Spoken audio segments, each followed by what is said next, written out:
بسم اللہ الرحمن الرحیم۔ جیسے کہ آپ کے علم میں ہے کہ ہم دوسرے خطبے میں مناسبت سے متعلق بات چیت کرتے ہیں، تو میں جب تاریخ کا مطالعہ کر رہا تھا 1-2 دن پہلے، تو میں نے ان ایام کی جو مناسبت دیکھی ہے وہ حضرت کلثوم کی وفات ہے یا شہادت، کیونکہ اس کے بارے میں 2 قول پائے جاتے ہیں کہ ان کی وفات ہے یا شہادت، کہ ان کو زہر دی گئی ہے یا وہ نیچرل دنیا سے گئی ہیں۔ تو کلثوم کون ہے، ان کا اہل بیت کے خاندان سے کیا تعلق ہے، اور یہ آیا کلثوم وہی کلثوم ہے جو امام علی کی بیٹی ہیں؟ اصل میں مسئلہ یہ کہ واقعہ کربلا اتنا بڑا واقعہ ہوا ہے، اب کیا ہوتا ہے کہ اس واقعے کو کھولنا، اس کی تفصیل بیان کرنا، اتنا جو ہے اس پہ ہم قوت صرف کر دیتے ہیں کہ بعض شخصیات پر توجہ ہماری نہیں رہتی، اور پھر دشمن بھی اعتراض کرتا ہے کہ یہ کیا، یہ کیسے شیعہ اہل بیت کا نام لیتے ہیں، امام حسین کا نام زیادہ لیتے ہیں، امام علی کا نام کم لیتے ہیں، امام حسین کا نام زیادہ لیتے ہیں، امام حسن کا نام کم لیتے ہیں، حالانکہ یہ انہیں کے بھائی ہیں، انہیں کے والد گرامی ہیں۔ ایسا مسئلہ یہ نہیں ہے، مسئلہ یہ ہے کہ ٹریجڈی اتنی بڑی ہے واقعہ کربلا کہ اس کو اگر ہم ابھی تک مکمل نہیں کر سکے، اس کی تفصیلات بیان نہیں کر سکے، اس کی جزیات میں ہم جان نہیں سکے، اس کی ڈیٹیل ہم بیان نہیں کر سکے، ورنہ جو ہے دوسری شخصیات، دوسرے واقعات بھی اہمیت کے حامل ہیں۔ کلثوم امام علی کی بیٹی ہے، کیونکہ امام علی کی جو فرزند ہیں، جو ان کی اولاد ہے، وہ 4 ذکر ہوئے ہیں: امام حسن، امام حسین، امام علی، یعنی مراد سے امام علی اور بی فاطمہ کی اکٹھی اولاد ہے، جو ورنہ امام علی کے تو 18 بیٹے ہیں۔ امام حسن ہے، امام حسین ہے، بی بی زینب ہے، کلثوم ہے۔ تو کلثوم کا ہم آج تذکرہ کرنے جا رہے ہیں۔ کلثوم امام علی علیہ السلام کی بیٹی ہیں، اور یہ کلثوم جب پیغمبر کی وفات ہوئی ہے تو ان کی عمر 5 سال تھی، اور ان کا جو تذکرہ آتا ہے، سب سے پہلے تذکرہ تاریخ میں ان کا کب آیا ہے کہ جب امام علی علیہ السلام نے بی فاطمہ کو غسل دیا، کفن پہنایا اور جنازہ تیار ہوا، تو وہاں امام علی نے آواز دی: یا بنیہ، اے میری اولاد، یا سکینہ، یا زینب، یا کلثوم، یا فضہ، ہلما تزودوا من امکم، کہ اے کلثوم، اے زینب، اے حسن حسین، آؤ اپنی ماں کا آخری دیدار کر لو۔ یعنی کلثوم کا پہلا تذکرہ یہاں ہوتا۔ پھر یہ کہ اس کے بعد جو ہے کہ روایت بتاتی ہے کہ کلثوم جب بی کا جنازہ اٹھایا گھر سے، بی فاطمہ زہرا سلام اللہ علیہ کا، تو جنازے کے ساتھ چلی ہیں، لمبی چادر انہوں نے اوڑھی ہوئی تھی، اور یہ پڑھتی ہوئی جا رہی تھی، 5 سال کی بچی، کہ یا رسول اللہ، آج ہم حقیقی طور پر یتیم ہو گئے ہیں، اور آج ہم حقیقی طور پر آپ ہم سے بچھڑ گئے ہیں۔ کس کو کہہ رہی ہیں؟ رسول اللہ کو، کہ کیونکہ ہماری والدہ دنیا سے چلی گئی ہیں۔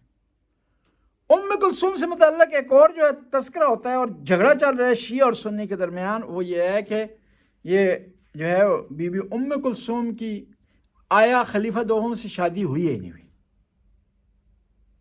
وہ بعض اوقات پاکستان میں چوکوں میں بھی لکھ دیتے ہیں، یہ سپاہی صحابہ والے تو لکھ دیتے ہیں چوک میں کہ چوک عمر داماد علی جی، پھر شیعہ بھی شرارت کرتے ہیں، وہاں سے مٹا کرنا تو لکھتے ہیں کہ چوک عمر فلاں فلاں آگے، میں نہیں بتاتا ہوں کیونکہ بات ریکارڈ ہو رہی ہے جی، تو پھر ڈرامہ بنتا ہے، جھگڑا شروع ہو جاتا ہے آپس میں۔ اب اس سوال یہ ہے کہ آیا یہ شادی ہوئی ہے نہیں، اس پر تبصرہ کرتے ہیں۔ اصل میں اس میں کوئی شک نہیں ہے کہ حضرت عمر کی بیویوں میں سے ایک بیوی تھی جس کا نام کلثوم تھا، اس میں کوئی شک نہیں۔ اب یہ دیکھنا ہے کہ یہ کلثوم وہی ہیں جو امام علی کی بیٹی ہے جی، یا کوئی کلثوم اور ہے۔ اہل سنت کی خود تاریخ میں دیکھا جاتا ہے تو وہاں لکھا ہوا ہے یہ کلثوم امام علی کی بیٹی نہیں ہے، یہ حضرت ابوبکر کی بیٹی،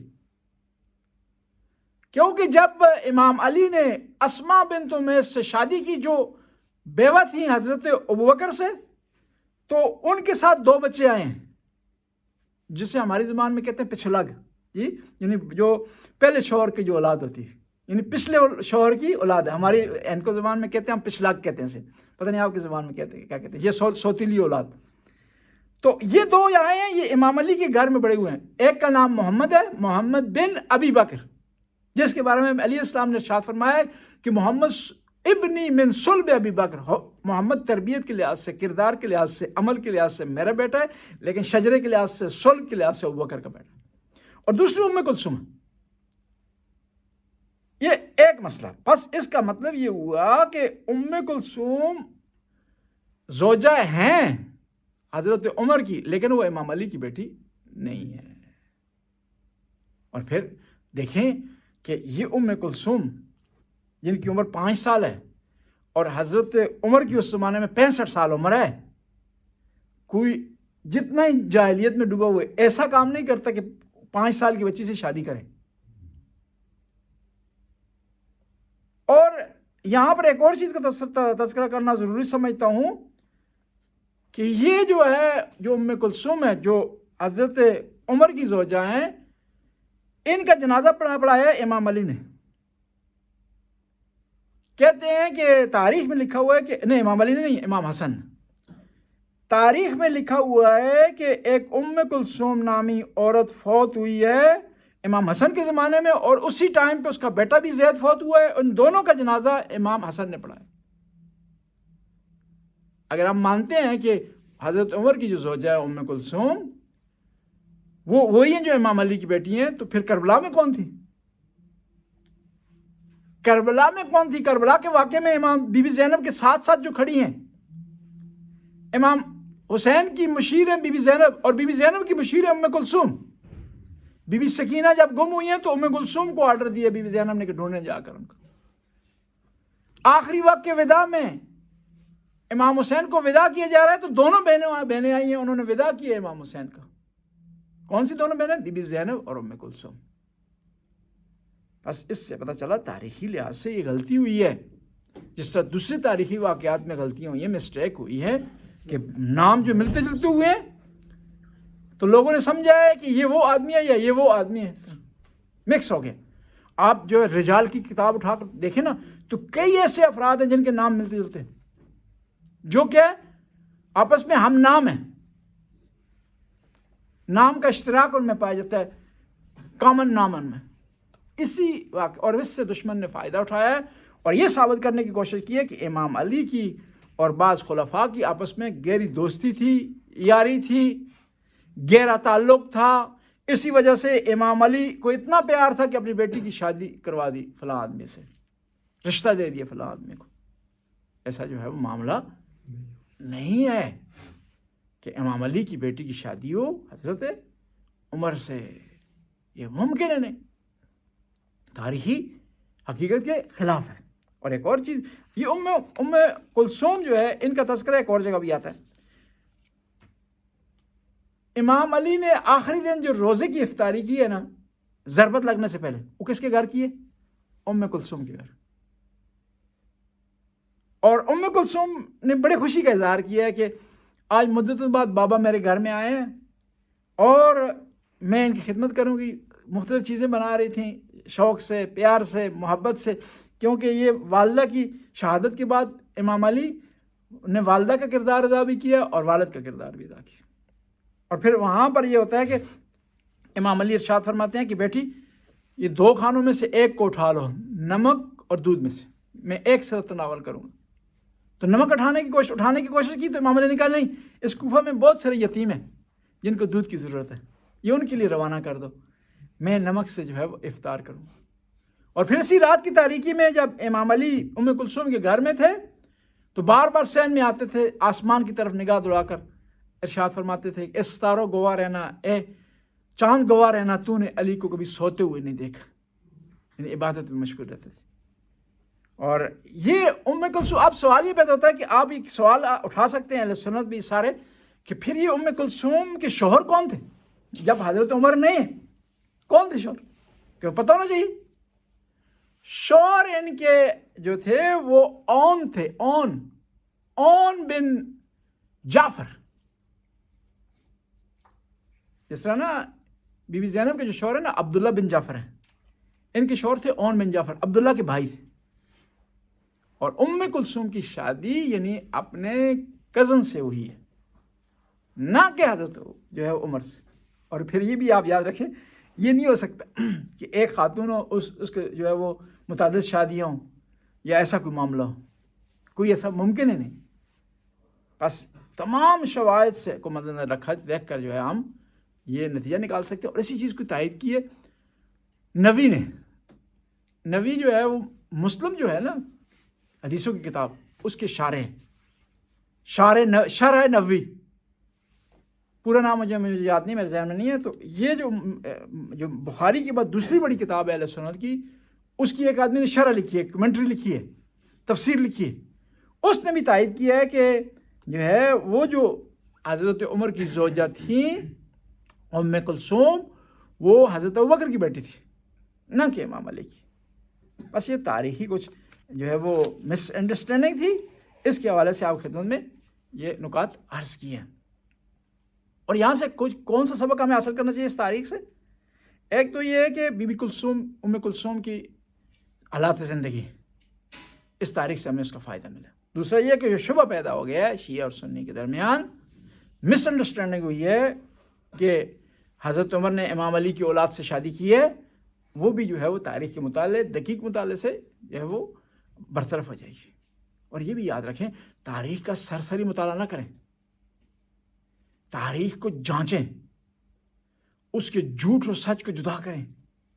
اور ہمیشہ یہ بھی یاد رکھیں، تاریخ کو عقائد کے ساتھ مکس نہ کریں. تاریخ میں اگر کوئی واقعہ ہوا ہے، اس کو ماننا یا نہ ماننا عقائد سے اس کا تعلق نہیں ہے. کہ آدمی مکس کر کے کسی پر کیچڑ اچھالے یا کسی پر اٹیک کرے کہ فلاں آدمی نے فلاں بات کو مانا ہے، فلاں کو نہیں مانا، اس نے نہیں مانا، اس کا اپنا معیار ہے، جس نے مانا اس کا اپنا معیار ہے. اور تاریخ کی بنیاد پر ہم کسی عقیدے کا فیصلہ نہیں کر سکتے. اور پھر بعض اوقات ہم چیزوں کو مکس کر دیتے ہیں.